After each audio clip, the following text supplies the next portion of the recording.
Today we have Pam Moore, the Vice President of MJ Biz Daily. Welcome to the show, Pam. I'm so thrilled to be here. Thanks, Jim. I'm very excited to talk to you, but for those of the very few people who do not know what MJ Biz Daily is or who you are, please give us a little bit of color and context to MJ Biz Daily, and then we'll hop in to talking about all the great developments for the rest of this year for MJBizCon. Yeah, sure, happily. So MJ Biz Daily is the leading website, media brand in the cannabis space. We focus only on business-to-business matters, so our whole job is to give people the news and data they need to help grow their business in cannabis. If you can believe it, this is our 10th year. In 2021 will be our 10th year, so we're coming right up on it. It's amazing that people who were here before I was got in so early and have been informing and building the community since, for a decade now. So MJ Biz Daily is our daily news website. We also publish a almost monthly magazine, comes out 10 times a year for C-suite executives in the cannabis industry. And then, of course, we do live events too. So the premier live event that we do is MJBizCon, which is traditionally held every year in December for the past few years in Las Vegas. And it's a huge event with upwards of 30,000 people coming into Vegas to do everything cannabis business.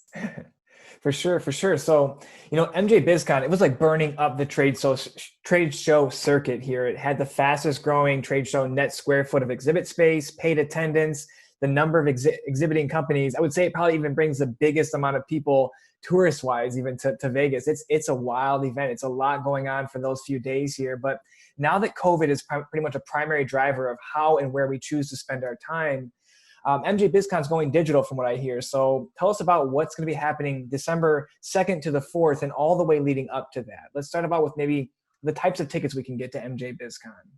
Yeah, sure. So the ticket experience is one way that we've been able to, while we all wish we could be together in Vegas and go into the parties and everything, like there's so many things that we've been able to lean in on uniquely in a digital environment. So one is the tickets and the way it's structured. So for starters, there's a free ticket option. It's limited access. It gives you just access to the keynotes and to the showrooms. So that's where you'll find all the vendors selling everything from extraction machines to vape pens to anything you might want to get for your business. So we have a limited access ticket. Part of the reason behind that is because the community has not been able to come together this year really much at all. We want to make sure that everybody can be included no matter what your budget looks like. So I know for Vegas, it's so expensive to get people there and do the hotel and the food, like the whole thing. Sometimes a company will just send one person. So this year we want you to be able to invite your whole crew. So the whole crew is invited. There's a free ticket level. If you want to dive into the content and the networking and get that higher level of access, it's a screaming deal. So the tickets are just $99. And we have given Jim his own discount code you can take advantage of, which is PR5 BizCon 2020. We'll give you 10% off that $99. Yeah. It'll be up there. Yep. That price does go up, by the way, on November the 19th. So you'll want to act soon. So to get those tickets and to see the full agenda, we have one easy website, which is MJBizCon.com. So con short for conference, MJBizCon.com. So everything's there.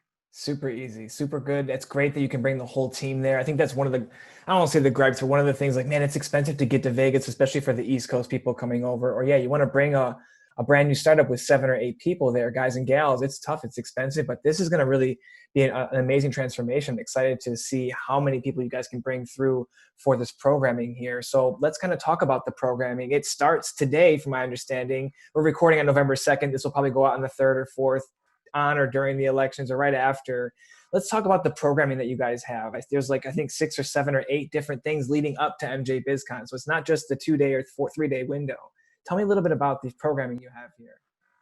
Right. All through the month of November, there's great content and networking opportunities. So one thing I think we've all experienced with virtual events and webinars in this strange year is damn, it's exhausting to sit in front of your computer for 2-3 days at some kind of virtual event. So we wanted to make sure that people could fully focus, fully take the time to network with purpose. Mm-hmm. And so we created what we're calling pass holder days. So throughout the whole month of November, there's topically oriented content. So we did start this week with US election week. So today we recorded kind of a preview of what the election might bring for cannabis. So we covered everything from the 5 states with ballot initiatives to the Senate race to what the federal level of legalization might look like in 2021. Mm-hmm. And by the way, if some in your audience missed it, everything is being recorded and is available to pass holders for up to 6 months. Nice. So that's what we did today.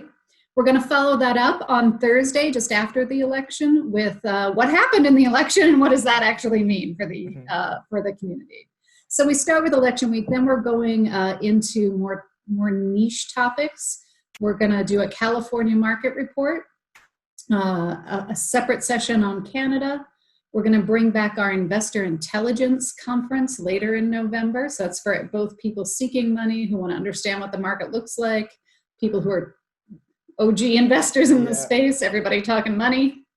We have a Latin American market session, a European market session, a science symposium, and then finally our hemp industry daily forum. So all through November, there will be topics and content that you can dive into. In each of those sessions, it's anywhere from an hour to a couple to 3 hours long. And there's both content and presentations from experts, as well as opportunities to network. So the networking opportunities that we're doing throughout the event, I think, are some of what makes the digital opportunity especially great. Yeah, it's really good to do the networking. When you go to an in-person thing, it's like you're having drinks and it's kind of a little awkward. Like, here's my card. They're probably going to, lose the card. But now when you're doing the digital networking, it's easy to connect on LinkedIn right away or any other kind of, networking site, and then get these conversations started right away instead of next Monday or maybe 7 Mondays from after that. So that's really a unique proposition there for people to get tickets. It's just the ability to have those collisions with people in the industry whereas can't really go do that right now in most states. Right. And the digital format that we have provides for several ways to network with people. And I keep laughing that you say, like you collide with people. So if you're at a live event, it's somewhat circumstantial. Like, did you happen to bump into the right person? Mm-hmm. Whereas in this format, we can make that a little bit more of a curated experience. I keep saying it's a little bit more like matchmaking.com, and a little less like just showing up at a big bar. Yeah. So it's a little curated. So if, for example, you show up next week for the California Market Forum, you already know, for starters, that it's people who are interested in the California market. So if that's your jam, like, you already know you have something to talk about. Mm-hmm. When you log in to hear, say, our senior reporter, John Schroyer, talking about the state of the market, you'll be able to see at the bottom of the screen everybody else who's attending that session. So now you already have an opener. You already know that they're also interested in this market and have something to talk to them about. Every attendee who's logged in puts in a little bio and their job title and like that. So you also know, is this somebody who's actually going to help out my business or not? And you can decide whether to connect with them on purpose. There's also a little bit of an artificial intelligence tool working on the platform that we're using. So it'll purposefully present to you, and it's sort of like Netflix does. Like, you're probably going to like this person, so why don't you connect with them? We're also finally doing sort of discussion forums. We're based on topic, like, say, New Jersey. So the New Jersey ballot initiative was a big deal, growing hot market. So if you want to talk about New Jersey and the Northeast, you can just go to that discussion forum and ask questions and hit up people who are also interested in that topic. It makes your networking purposeful. That makes sense. Yeah, there's actually something to talk about instead of that, like, hey, so you're in the cannabis industry, and there's a lot of that early talk or small talk that it can become kind of painful. And this is good. I like the artificial intelligence stuff. It's good that you have these small little compact sessions that they're topic starters. There's probably going to be a lot of things covered in these sessions. This is going to be jam-packed. This is not like just, let's throw something against the wall. This seems like very curated content. There's only 8, and I say only 8, but that's a lot of stuff to produce there. But 8 pieces and 8 main topics. Again, from the top here, we've got the election stuff, California, Canada, investor intelligence, Latin America, European market, science symposium, and then the hemp industry. So lots of great topics to chat over here. Now, who are we going to be expecting to see in these discussions here? What kind of keynote speakers or presenters are we looking forward to chat with during these sessions or to learn from? Yeah, so we try to pull the best and the brightest from the industry and people who can really cut to the meat of the thing, if you will, and give you hardcore advice. Yeah. All those topics you mentioned are just in November. So when we get to the heart of MJBizCon, December 2nd to 4th, that's where our big keynotes kick in. So the leading keynote this year is John Mackey. He's the co-founder, the co-founder and the CEO of Whole Foods. Yeah. So it's a little weird, like, why Whole Foods at a cannabis show? He's going to be talking about conscious capitalism, which is also happens to be the title of a book he has out, but here's the concept. In cannabis, we have a unique opportunity to be building businesses that have meaning outside of just pure revenue, just pure shareholder profit. And I think a lot of people in the community have an interest in that. All our interest in social equity and everything else is part of that. So he's going to talk about how do you build a business from the jump that is interested in bringing value to the employees, is good for the environment, and is doing more than just looking for the capital, looking for the money. Yeah. So that'll be great. And of course, his experience, he'll also do a follow-up sort of forum chit chat after that. And of course, his experience in building brand, working in the CPG space, the consumer and packaged goods space, all of that will be super valuable as well. Yeah, it'd be great to talk about the M&A as well with Amazon. And, these are people that operate at the highest level that we could all, dream to be at. And you're getting a purview into, what's their mindset, and you brought up a point, why someone from CPG or from grocery coming over to cannabis. There's just so many frameworks to figure out how to build these businesses. It's just a different agricultural product. It's just a different package, but essentially the same mission, drive revenue. But what more can we do other than just make money every day, right? If you're doing this just for the money, you're not going to be happy, because sometimes it's really easy to make money in cannabis, but it's very hard to keep because of all these other reasons of taxes, hard for banking. But when you have a mission, you wake up every day or you stay up late till 3 a.m, those are the people that are really going to push this industry forward, again, with that conscious capitalism. So I'm very excited to hear him talk about that. Any other speakers we should look forward to in the MJBizCon December 2nd to the 4th? Just one other comment I'll make on like running a sustainable business, which we see in cannabis all the time, is sustainability doesn't just mean sustainable for the earth, but it also means the company is going to be around a long time. Yeah. So with all the interest in green wave and people not paying attention to the bottom line, but just, how hot is my revenue, not how hot is my actual profit, or how realistic is my business plan, we've sure seen our share of that. So that's another piece of running a sustainable business. Exactly. Some of the other topics that we're going to focus on in December really have a lot to do with that current environment for the industry. So there's a full focus on ways to make your business more profitable. So we're having some experts, for example, in automation. So I've been surprised as a relative newcomer to the industry how little of our processes are automated, especially in the manufacturing and processing space. There's a lot of people folding boxes and filling jars manually. It's expensive. Yeah. Whereas other industries, have automated that. It's capital intensive. So how do you do that the smart and right way? There's a whole nother session on data. We've seen Whole Foods is actually an example where the amount of data they own about their customers is almost as valuable as the real estate, for example. Yeah.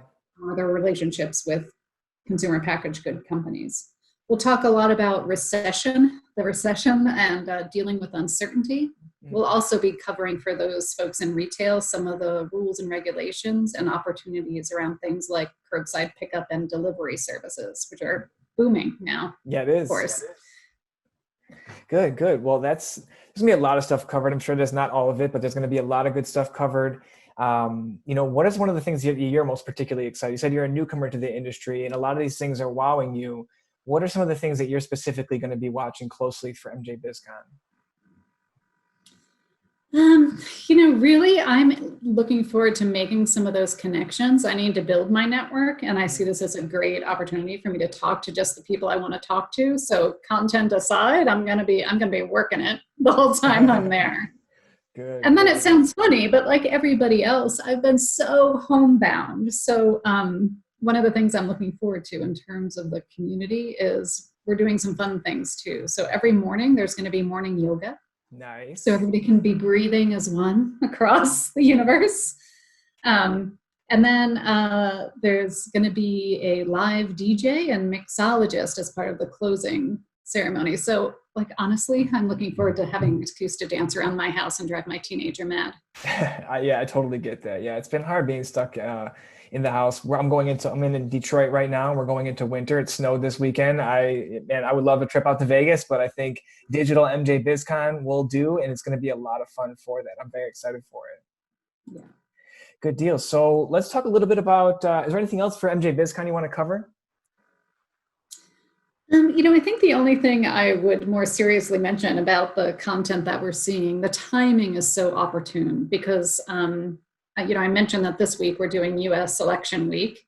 By the time of December 2nd to 4th, we should have a much better read on what some of the implications and the full results of the elections are. Hopefully we know who the president's going to be in 2020. Hopefully we know who all the Senate seats are going to be, who's going to hold them. So it's going to be an opportune time to really be reconfiguring business for what we project a new reality to look like. And that can happen in every discussion group and as part of every presentation. So we're really jazzed about that. That's right. That's a good point. Yeah. I mean, the world is going to change significantly, tomorrow, whether either direction. And I think a lot of the stuff changing for the legalization of cannabis. Yeah. This is just, we're hitting an inflection point where there's critical mass where, yeah, like you said at the beginning of this presentation, we could thoughtfully expect some type of legalization of cannabis in 2021 or in the first 2 years of the next presidency, whoever that may be.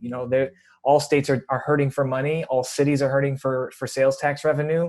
They would love to start finding other ways to do this. You're seeing other states are starting to loosen up the restrictions, certain counties.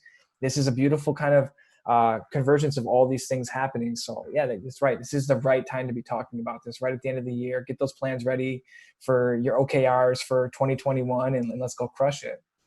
Yeah, no, I mean, nobody wants to get too speculative, but it was a game changer during the vice presidential televised debate to have Kamala Harris say, we need to legalize marijuana. We need to expunge the record of people who are in jail like that. The stock prices all shot up on the back of that. But it gives you a real sense of how there's a cultural shift where, you can say stuff like that when you're running as vice president. Yeah. For sure. Yeah. I mean, this is kind of more of a generational issue, I think, as things go forward, you're going to see just more loosening of this. Other plant medicines are becoming more mainstream. Oregon's got a lot of good things on the ballot for 109 coming up with the psilocybin mushrooms. So, hey, there's this mega wave of a new set of industries coming, and whoever's watching this, you're at the very, very beginning of cannabis and the very, very infancy of every other one of these plant medicine industries. So it's great that we're all here right now. So let's talk a little bit about elections. What is the one state? We've got 5 coming up. I think it's New Jersey, Vermont, Arizona, South Dakota, Montana, Mississippi. 4 of those are going to be for potentially recreational. Mississippi will be for medicinal. Which one you think has the biggest impact on the industry, and which one are you particularly most excited about? I'm keeping my eye on 2, on New Jersey and Arizona. So based on our estimates, both those markets can be $400 million markets in their first year. It's a big business. New Jersey will be slower to come on board because a lot of the details of the regs aren't written yet, but because of how close it is to the other states in the Northeast, I'm a Philly girl originally, and I can tell you it's a short hop across that Walt Whitman Bridge into Jersey.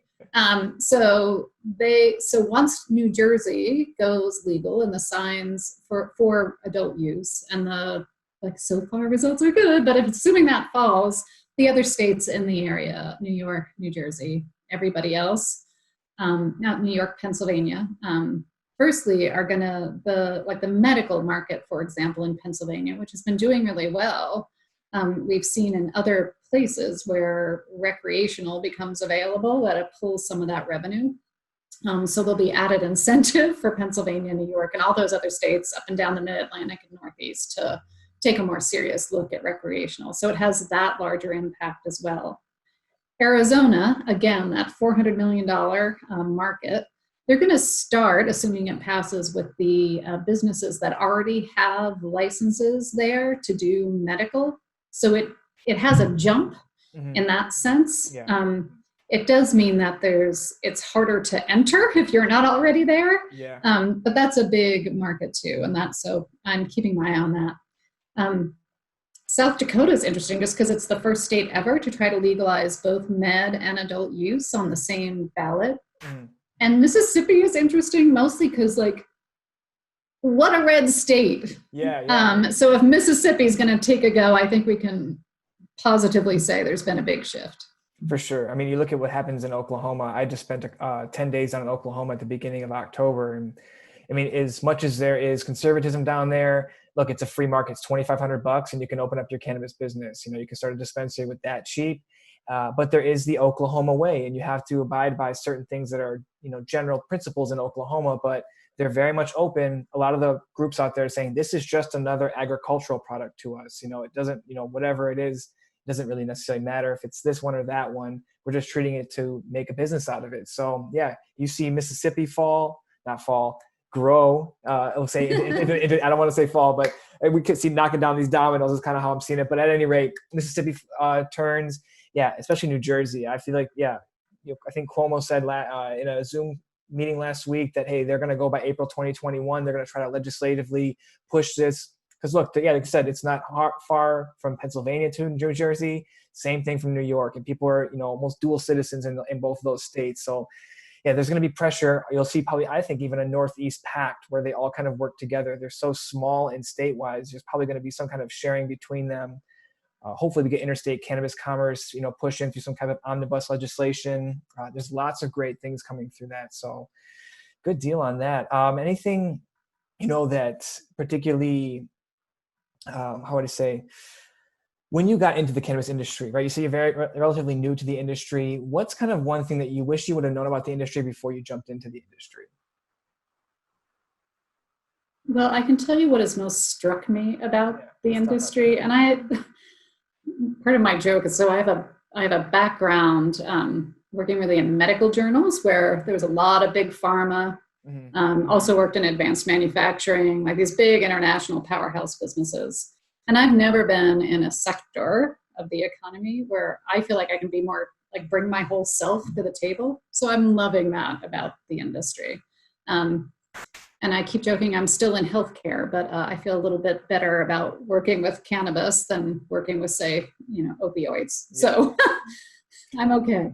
Yeah, authenticity goes a real far distance in this industry. People can smell out, when you're being, just not a good person, and your reputation in cannabis can go and vaporize just as quick as anything, and it takes a long time to build that up. So it's good that you feel comfortable being more of yourself and able to put your whole self into this business instead of having to reserve some stuff for at home and some stuff for the business world. You can kind of allow those things to mesh.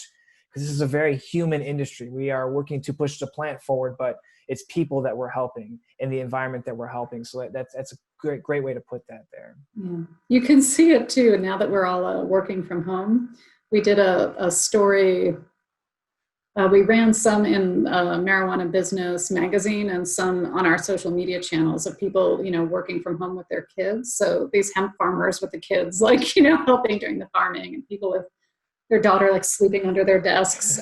So it's really important now to recognize that people do have full lives and not just business lives. And I like how that's all connected. And I like that we're reflecting that at MJBizCon with things like morning yoga and having a dance party and just being for real. 100%. It's good stuff, making it a holistic type of experience there. So is there any last things that you would like to cover on our episode today? No, I think we've covered all the hot stuff. I can't wait to see what happens with the election, and I can't wait to see everybody at BizCon. Likewise, we're very excited for MJBizCon. So again, the coupon code is PR5 BizCon 2020. It'll be right up here, and then go to MJBizCon.com. Again, enter that code in, 10% off. You have the starter package, which is free. Everybody from your team can come, but if you want access to all the amazing other programming, then please consider purchasing that $99 ticket. It goes up on November 15th or 14th. 16th, 19th. 19th. All right. So make sure you get it by the 19th for yourself and for your team members to get the most out of MJBizCon digital. It's going to be great. It's going to be amazing. Very excited. Again, Pam, thank you very much for your time. Thank you. I had a great time. See y'all there. All right. See y'all later.